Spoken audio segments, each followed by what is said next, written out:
পেঁপের এই অসাধারণ ভর্তাটি একবার বানিয়ে দেখুন, ২ প্লেট ভাত অনায়াসে খেয়ে ফেলতে পারবেন।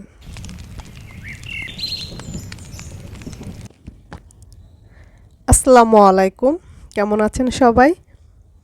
আজকে একটি মজার ভর্তার রেসিপি শেয়ার করতে যাচ্ছি। পেঁপের ভর্তা, কোনো রকম বাটাবাটির ঝামেলা ছাড়া খুবই ইজিভাবে পেঁপে দিয়ে একটি মজার ভর্তা আমি আজকে তৈরি করে দেখাচ্ছি। প্রথমে পেঁপেটা ছিলে নিচ্ছি।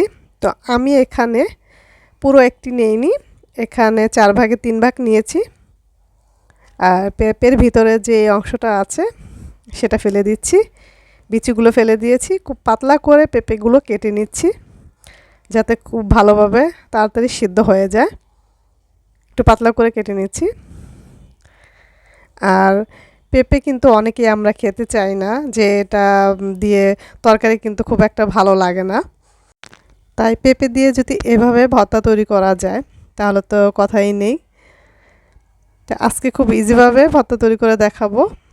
আর ভর্তা কিন্তু আমরা বাঙালিরা খুব পছন্দ করি ভাতের সাথে, গরম ভাতের সাথে বিশেষ করে। তো সবগুলো পেঁপে আমি কেটে নিচ্ছি। পেঁপে কিন্তু আমি ছিলার পর ভালো করে ধুয়ে নিয়েছি। এখন অন্যান্য জিনিসগুলোও একসাথে কেটে নিচ্ছি। এখানে আমি কাঁচামরিচ নিয়েছি, ধনেপাতা আর পেঁয়াজ। ধনেপাতা কেটে নিচ্ছি।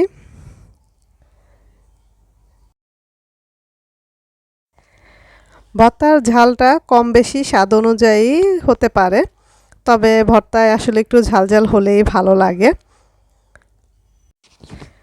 পেঁয়াজ কাটা শেষ, এখন আমি কাঁচামরিচ কেটে নিচ্ছি। কাঁচামরিচগুলো একটু ঝাল, তো এজন্য এখানে আমি 4টা কাঁচামরিচ নিয়েছি। এগুলো কিন্তু খুব ঝাল, নয়তো আরও 2-1টা বাড়িয়ে নেওয়া যাবে। তো কাটা হয়ে গেল। এখন পেঁপেগুলো আমি সেদ্ধ করে নেব।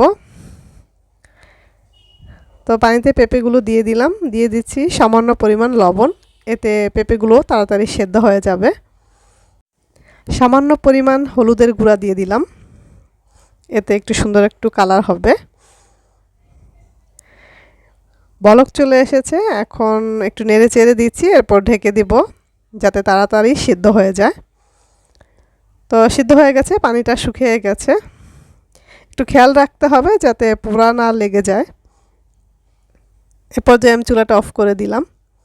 একদম কিন্তু নরম হয়ে গেছে, তো গরম এজন্য ধরা যাচ্ছিল না।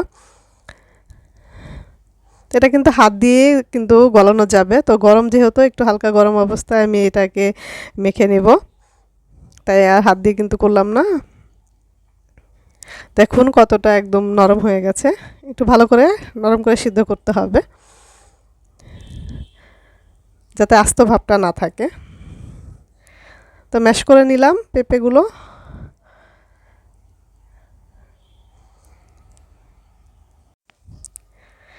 একটি কড়াইয়ে আমি তেল দিয়ে দিচ্ছি। এখানে আমি সরিষার তেল এবং সয়াবিন তেল দুটোই দিয়ে দিচ্ছি অল্প অল্প করে। তেলটা একটু গরম হয়ে যাওয়ার পর দিয়ে দিচ্ছি পেঁয়াজ কুচি।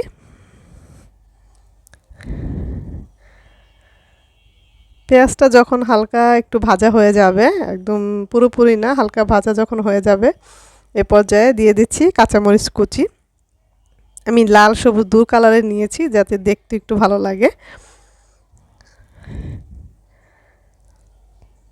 এরপর দিয়ে দিচ্ছি চিলি ফ্লেক্স, একটু ঝাল হওয়ার জন্য।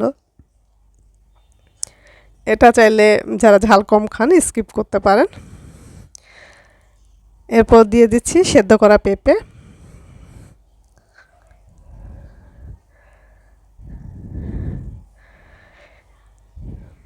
ভালো করে নেড়ে চেড়ে নিচ্ছি।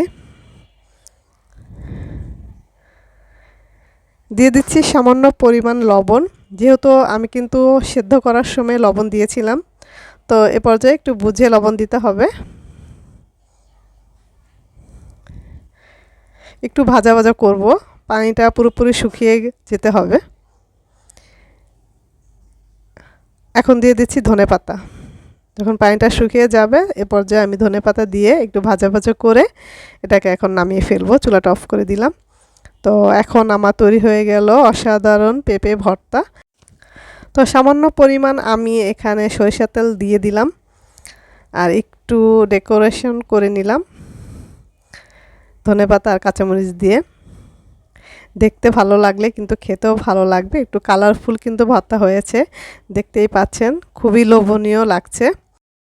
গরম ভাতের সাথে এ ধরনের ভর্তা কিন্তু খুবই ভালো লাগে। রেসিপিটি ভালো লেগে থাকলে আমার চ্যানেলটিকে সাবস্ক্রাইব করতে পারেন। সবাই ভালো থাকবেন। আল্লাহ হাফেজ।